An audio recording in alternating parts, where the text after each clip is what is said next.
Sunt mulți copii care au nevoie de terapie, sunt mulți copii care nu au unde să se ducă, pentru că eu tot timpul le spun copii, dar ei nu sunt copii, ei sunt adulți.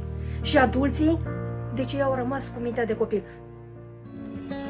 Salutare, dragilor! Ne aflăm în cartierul Berceni al capitalei. Nu știu ce știți despre Berceni, dar eu știu că aici este o familie minunată pentru care merită să construim ceva. De data asta nu sunt 6 copii și nici 10, sunt vreo 20 și ne dorim să facem vreo 40, 50... Ce-am înnebunit? Nu! Hai că vă zic imediat! De foarte multe ori ne auzim spunând din oboseală, din frustrare.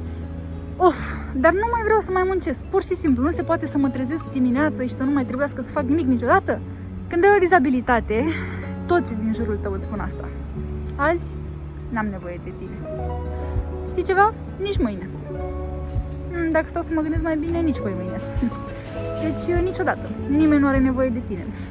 Mi-ar fi plăcut atât de mult să fi întâlnit mai devreme pe Mari, doamna Mari de fapt, a reușit printr-un centru de croitorie să le dea sens unor tineri cu dizabilități care n-aveau niciun nume până atunci. Hai să descoperim.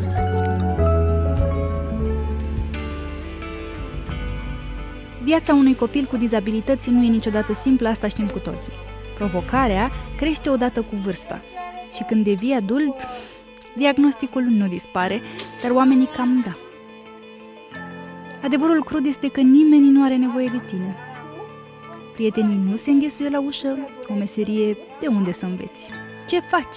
Cum te simți util? Ei au nevoie și de distracție și de joacă, pentru că ei, în mintea lor, sunt tot copii. Autism, retard, ADHD sunt doar niște diagnostice cu nume pompoase dacă alegem să le vedem așa. Ei zâmbesc, ei iubesc, stați să vedeți ce minunății croiesc. Să spun și vârsta? Da. Eu sunt Anastasia Maria Magdalena. Ema, Și câte ani ai, Ema? 24. Vedere Gabriel Bogdan. Și câte ani ai? Duminică fac 35 de ani. Mă cheamă Elena. Bine, Betty, bine, eu astăzi. Alexandra, 41. Sunt Mari, doamna Mari, cum mă știe toată lumea. Am 57 de ani și ceea ce fac aici în asociația Help the People o fac din dragul, din dorința, din iubirea pentru copiii care sunt la fel ca fiica mea Paula, pentru părinții, pentru familiile lor, să aibă o viață mai bună, să aibă un loc unde să învețe o meserie, să fie fericiți. Îi iubesc din tot sufletul, nu fac nicio diferență, mă cobor la nivelul lor, ne distrăm și suntem o familie fericită. Aici au învățat să fie o familie, să bea ceaiul dimineața împreună, să vadă un film împreună și să se ajute la croitorit atunci când nu se descurcă. Știi că poți să fii și tu unul de-al lor. Cumpără un produs făcut de ei, oferă din ceea ce știi să faci cel mai bine. Poate un tort, o terapie. Uite, Sanopas îi ajută cu servicii medicale atât de utile în pandemie. Prin telefon pot intra în legătura cu un medic specialist care consultă și le oferă un tratament. Iar Gina de la Fabrica de Daruri a venit cu cadouri de la Moș Crăciun.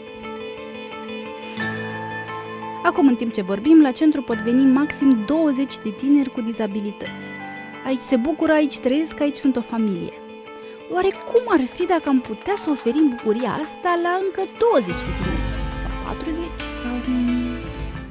Deci acolo sparg, fii atent, vezi? În capătul ăla acolo spargem, avem scara, uite aici, asta e scara și ne urcăm, facem podul mansardat și ne urcăm și acolo facem terapia cu ei, art terapie, adică vreau să fie ceva de, să vizionăm niște filme, să stăm pe jos și să ne jucăm gen ca la grădiniță, așa cu cuburi și cu Lego și cu de toate minunățiile astea, că e vorba și de motricitate de mâini și de relaxare, jocuri din astea distractive. Deci e un loc de relaxare acolo sus. Aici o să rămână doar atelierul de croitorie. Înțeles. pentru ei. Deci sus ar mai fi spațiu cam cât camera asta și cele dincolo? Exact, spațiul este toată suprafața. Așa este liber. Ne-ar permite să mai primim încă, da? Deci avem 20 de beneficiari, deci pe lângă 20 aș putea să aduc încă 20 care să beneficieze prin ture, da?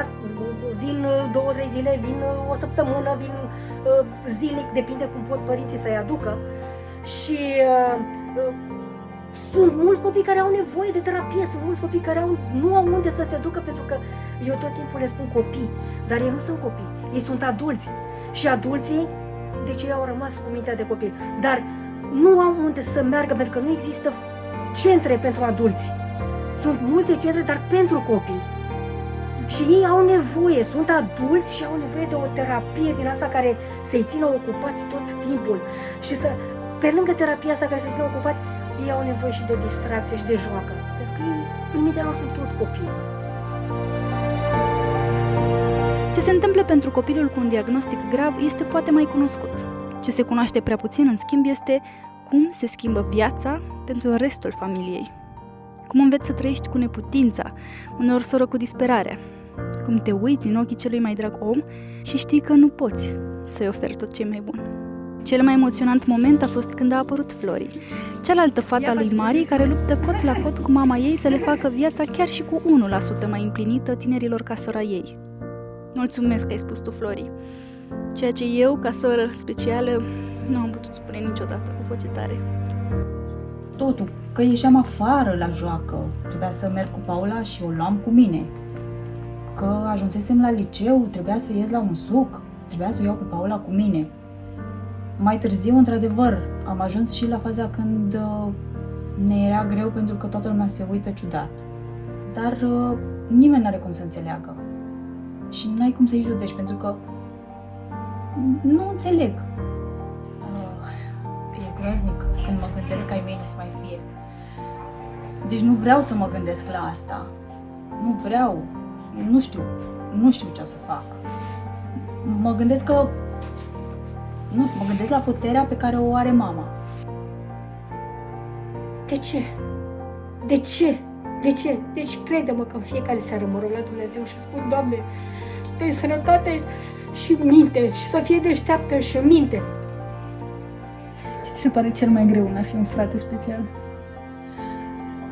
Cel mai greu că nu poți să vorbești așa. Să vorbești cu o soră.